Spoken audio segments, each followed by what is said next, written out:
Assalamualaikum warahmatullahi wabarakatuh. Perkenalkan nama saya Agus Aprianto dengan NIM 6423018 kelas 645A26 dengan mata kuliah Riset Sumber Daya Manusia Universitas Bina Sarana Informatika jurusan Manajemen Fakultas Ekonomi Bisnis dengan dosen pengampu Bapak Suryanto Sosro Widikdo SEMM.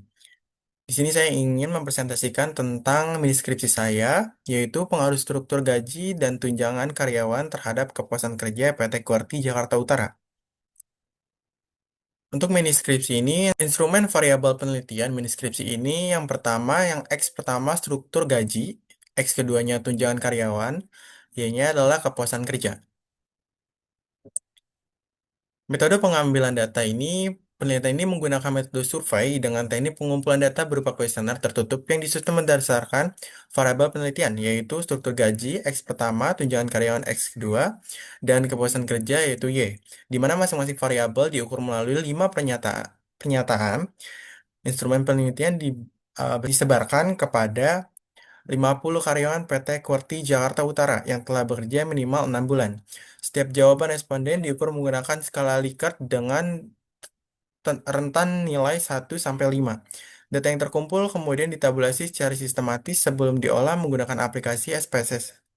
Tahapan pengolahan awal data meliputi proses pengkodean dan penyesuaian nama variabel atau rename data sebagai langkah persiapan untuk analisis statistik lebih lanjut. Analisis data penelitian. Sini saya untuk analisis data penelitiannya menggunakan uji validitas yang pertama, yang kedua reliabilitas, ketiga uji asumsi klasik, dan yang keempat analisis regresi berganda.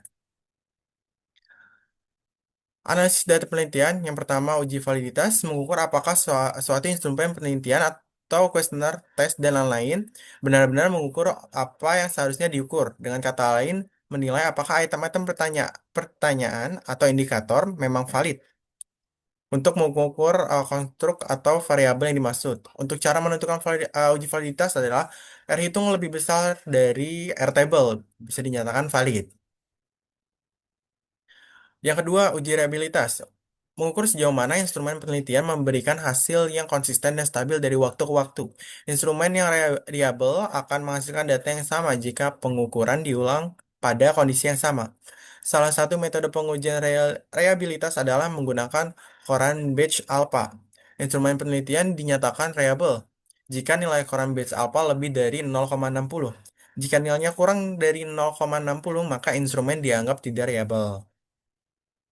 Yang ketiga, uji asumsi klasik. Dalam analisis regresi, uji asumsi klasik dilakukan untuk memastikan model layak digunakan. Terdapat tiga jenis pengujian utama, yaitu uji normalitas atau Kolmogorov, Smirnov, dan Peoples.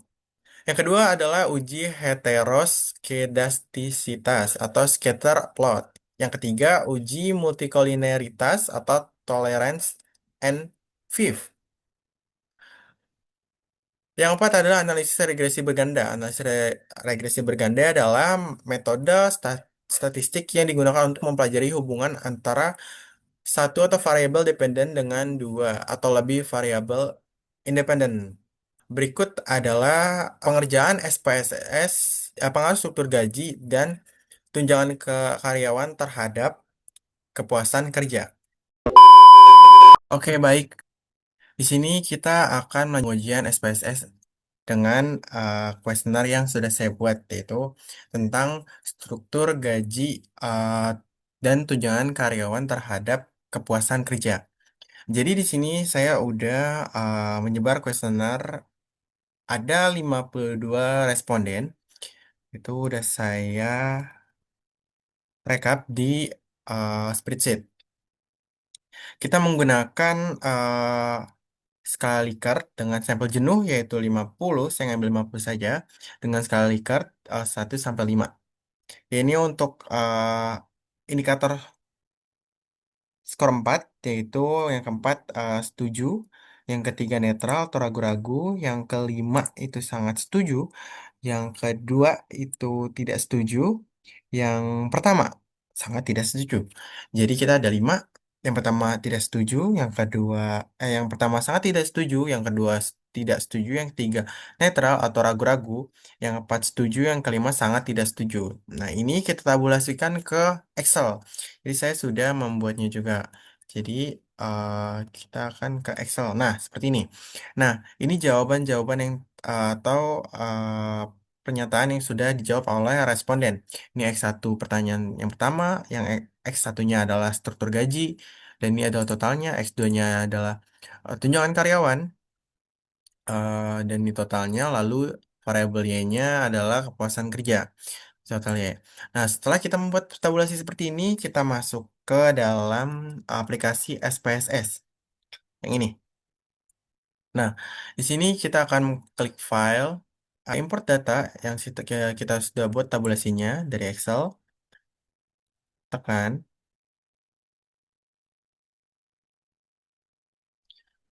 Nah, kita tunggu lalu kita chat oke. Nah, ini adalah inputnya. Kita pergi ke variable view, kita ganti labelnya. Di sini kita tambahkan saja indikatornya. Gaji. Terus total X2-nya eh, tunjangan karyawan. Terus yang ini kita hapus. Yang ini total Y-nya ke kepuasan kerja. Baik lagi. Itu yang pertama kita akan menguji uji yang pertama kita ada uji validitas, uji reliabilitas. Setelah itu kita ada uji asumsi klasik dan analisis regresi berganda. Yang pertama kita akan menguji uji validitas. Nah, uji validitas itu apa sih? Uji validitas itu mengukur apakah suatu instrumen atau indikator penelitian atau kuesioner benar-benar mengukur apa yang seharusnya diukur. Dengan kata lain, menilai apakah item-item pertanyaan atau indikator memang valid untuk mengukur struktur atau variabel yang dimaksud. Untuk syaratnya, ini adalah R hitung lebih besar dari R table. Nah, uh, sebentar, saya dapat dari internet ada list R table gitu. Ini adalah R table-nya. Nah, jadi, untuk menghitung airtable-nya itu ada diferensiasi sama dengan N dikurang 2. Jadi, N-nya itu kita jumlah responden. Ya, ini responden saya adalah 50, dikurang 2 jadi 48. Nah, kita lihat dari ininya. Diferensiasinya adalah 48. 48 berarti di sini. Kita lihat 0,05 tingkat signifikannya. 0,05. Nah, jadi airtable-nya adalah 0,2787. Jadi harus lebih besar dari 0,2787. Oke, baik. Kita lanjut ke eh, proses untuk uji validitas. Kita tekan analyze, correlation, verified. Nah, ini semua indikator X1 dan totalnya kita eh, pindahkan ke variables. Seperti ini. Terus, nah, oke. Nah, ini adalah correlation atau uji validitas X1. Lalu lanjut X2.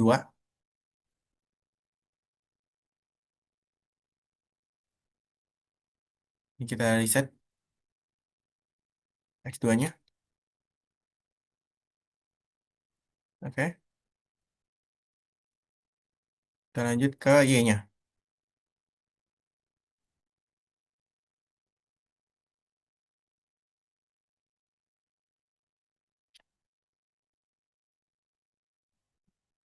Oke, Oke, jadi di sini ada sudah kita uji validitasnya. Apakah dia valid atau tidak?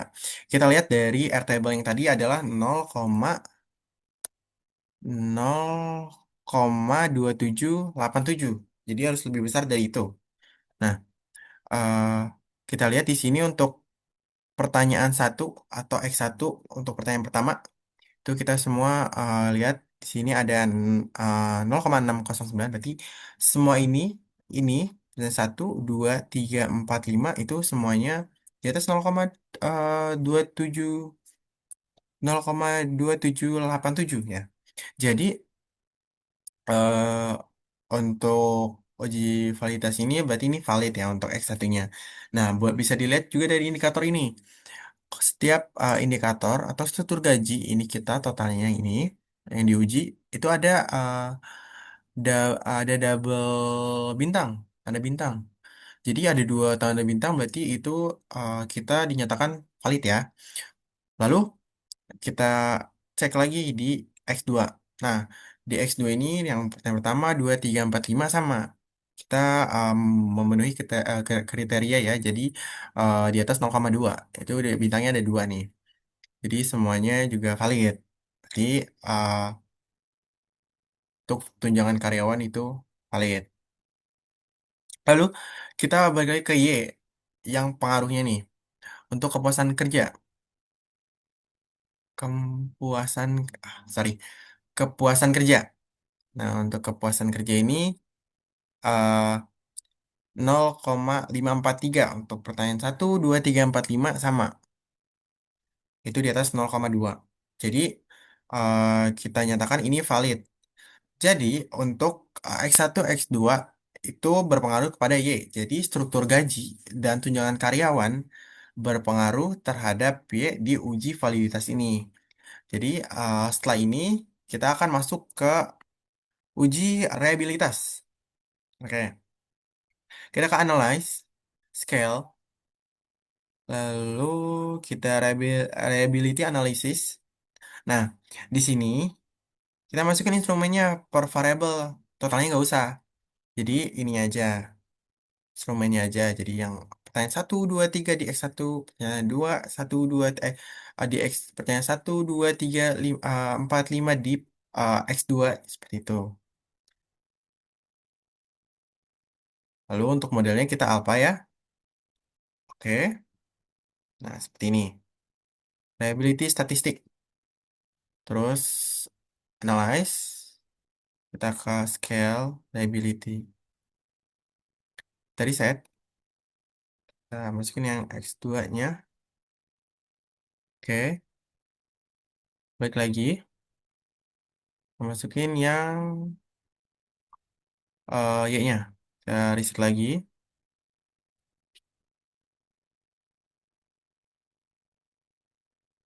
Ini. Nah, jadi untuk uji reliabilitas ini, yang artinya apa sih uji reliabilitas itu? Reliabilitas itu mengukur sejauh mana instrumen penelitian memberikan hasil yang konsisten dan stabil dari waktu ke waktu. Untuk instrumen yang reliable akan menghasilkan data yang sama jika pengukuran diulang pada kondisi yang sama. Dengan syarat dengan syarat koran batch alpanya itu lebih dari 0,6. Nah, kita lihat di sini. Untuk X1-nya kita memiliki koran batch alpha itu 0,621. Terus eh, kita lihat di X2-nya itu 0,607 dan di Y-nya ya ini 0,664. Jadi kesimpulannya, meskipun angka Coramens alpanya itu kecil atau hampir mendekati rata-rata, ini termasuk untuk uji reliabilitasnya itu masih satu dan X2-nya itu berpengaruh pada Y terhadap Y. Tapi memang kecil untuk angkanya, tapi tetap ini reliable. Nah, setelah ini kemudian kita akan mengukur uji asumsi klasik dan analisis regresi berganda. Jadi, untuk asumsi klasik ini biasanya digunakan untuk memastikan model regresi linier klasik memenuhi asumsi dasar, sehingga hasilnya blue atau base linear unbased estimator. Estimator. Untuk pengerjaannya yang ini kita analyze, lalu regression, lalu linear. Nah, total independent, nih total independent masuk ke sini.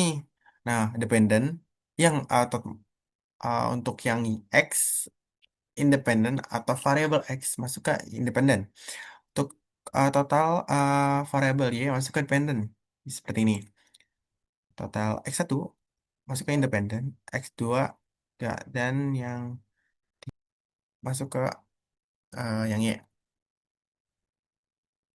masuk ke dependen. Lalu masuk ke statistik kita akan menceklis yang estimate. Kita akan menceklis estimate, terus model fit dan R square dicentang. Seperti ini. Lalu continue. Ini. Lalu kita klik plots stress height yang ini ke Y dan yang zip rate itu ke X. Jangan lupa untuk histogramnya kita checklist dan normal probability-nya checklist. Lalu continue. Di bagian save, di bagian save ini untuk residual under under standard is ini kita checklist. Lalu continue. Ini jangan lupa include the covariance matrixnya checklist aja. Continue. Terus kita tekan OK. Sah. Nah, ini adalah jika asumsi asumsi klasik.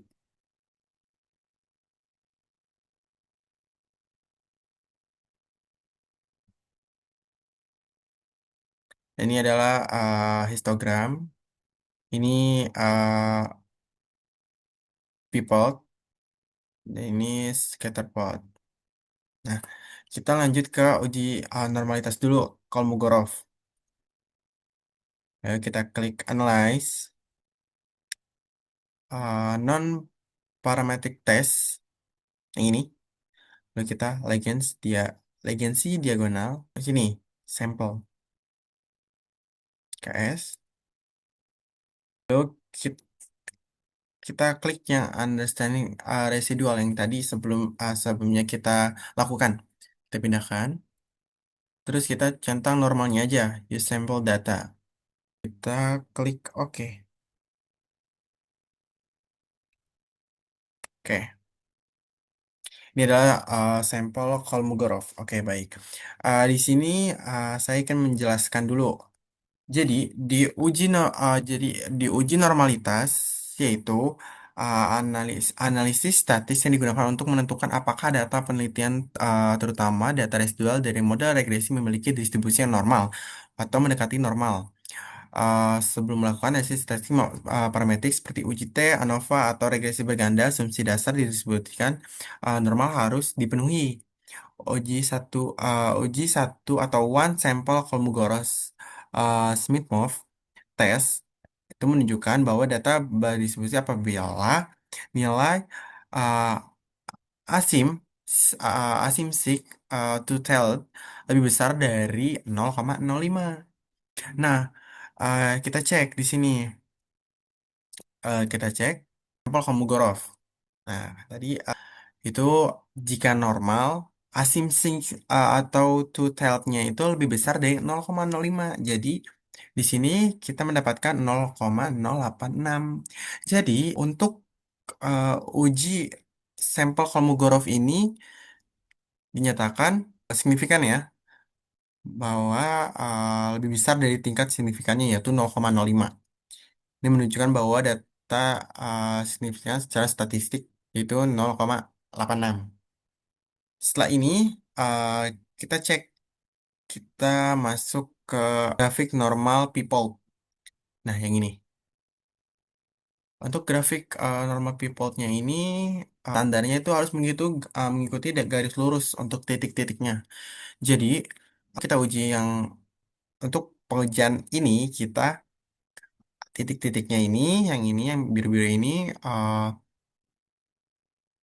mengikuti garis lurus yang dari nol ke atas serong kanan.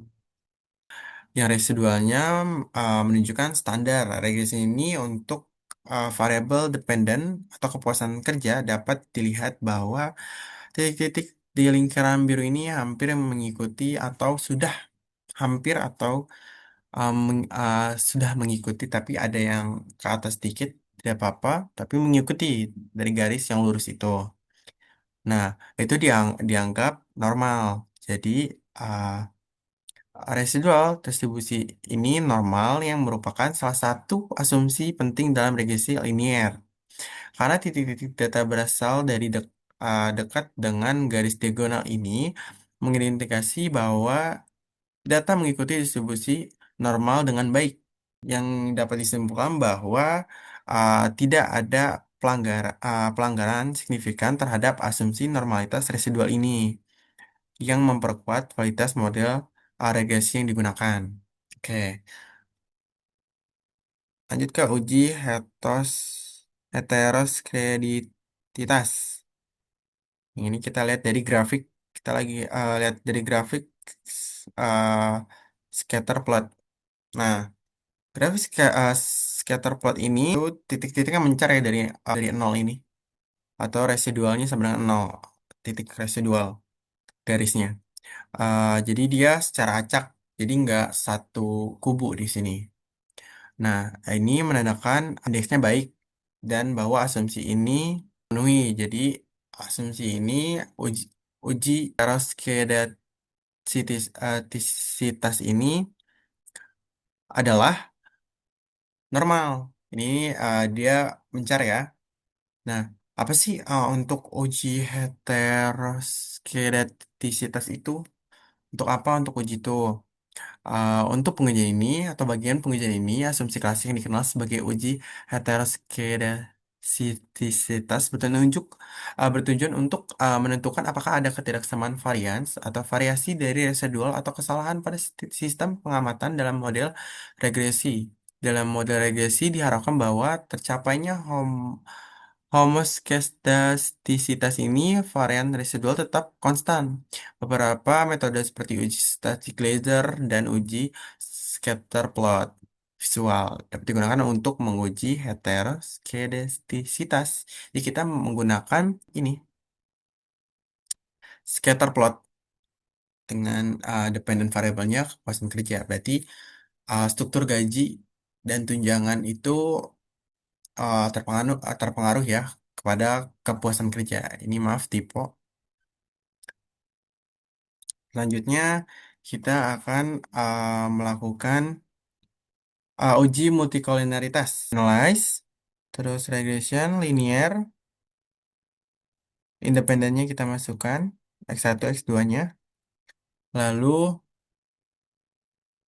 kepuasan kerja, masuk ke dependen. Di sini statistiknya kita nonaktifkan semua, hanya culinary diagnosis. Kita klik continue, plots-nya juga, yang ini nol ya, semua nggak ada plots-nya. Save-nya semua dimatikan kecuali yang include the covariance metric. Yang ini kita nyalain aja lalu oke. Ah, oke baik. Jadi ini saya akan menjelaskan ya.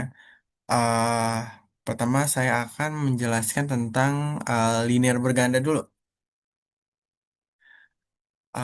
Untuk analisis linear berganda ini yang bertujuan untuk menentukan seberapa besar pengaruh dua atau lebih variabel independen X terhadap satu variabel dependen atau Y secara bersamaan, untuk menggunakan metode statistik yang dikenal sebagai analisis regresi linear berganda. Metode ini memprediksi nilai variabel terkait berdasarkan variabel-variabel bebas yang digunakan, dan akhirnya analisis dapat memberikan gambar tentang kekuatan dan hubungan antara variabel-variabel ini. Dan berikut adalah uji yang telah kita buat. Nah, ini adalah tabel koefisiennya. Untuk hasil regresi berganda, yang ini Y-nya kita lihat dari understands B. Yang ini 6,265. terus struktur gajinya 447, terus tunjangan karyawannya 230. Yang di mana untuk konstanta 6,265 menunjukkan bahwa apabila variabel struktur gaji X1 dan tunjangan karyawan X2 bernilai 0, maka nilai kepuasan kerja Y diprediksi sebesar 6,265. Koefisien struktur gaji X1 sama dengan 0,447 yang ini.